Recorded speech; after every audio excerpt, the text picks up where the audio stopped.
Suffering is inevitable, at least that's what people say.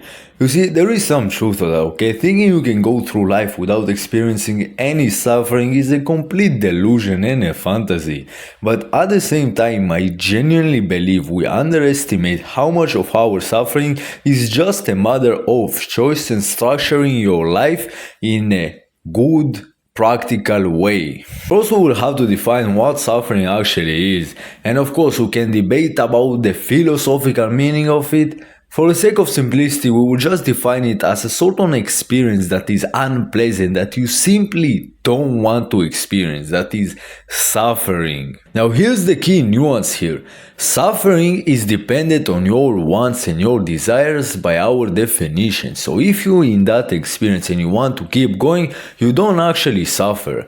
But what exactly controls our wants and desires? And here comes, for the sake of simplicity, our major player, our neurotransmitter, dopamine. You see, there are many rules of dopamine, but the ones we will focus in these videos is its rule on motivation / desire, sense of reward, and sense of importance / salience. Dopamine controls your wants and the things that it makes you want dependent on their sense of importance and reward.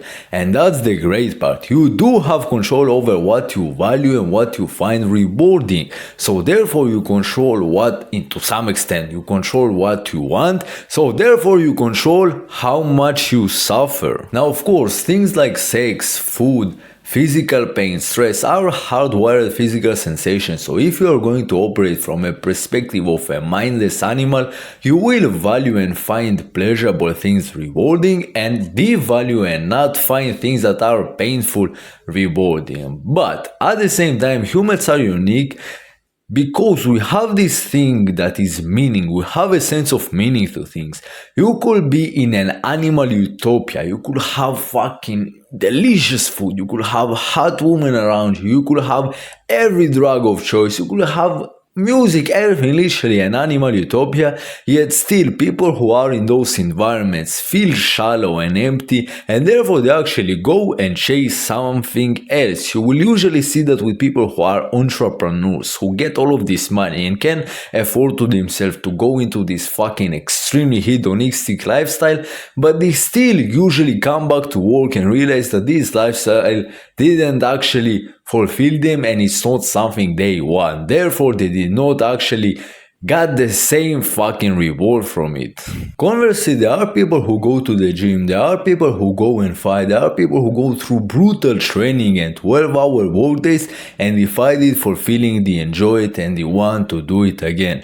How can that be if it was all about the hardwired desire for pleasure or pain? No, because humans are a unique animal and meaning fucking matters. So the first step that we could do to minimize our suffering is finding a sense of purpose. It's basically creating something meaningful to live our life for. As Friedrich Nietzsche said, he who has a why to live will bear anyhow. So if you will have a sense of purpose, that is one major thing that will minimize your suffering and actually make it way more fulfilling and enjoyable.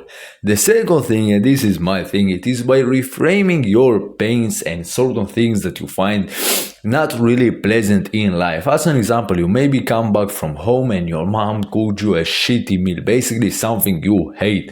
Instead of looking at it like, fuck, it's not fun, I will have this bad time, reframe it and maybe see it, okay, this is a test about, just a small test about my pain tolerance, about my masculinity, whatever you wanna do it, and basically you will find a sense of reward, you will find a sense of fulfillment from that because it congruent with your identity. Basically, it is also meaningful pain. So we have two things. One is a sense of reward and two is reframing and finding the meaning in the pain that we have in the world, in our lives.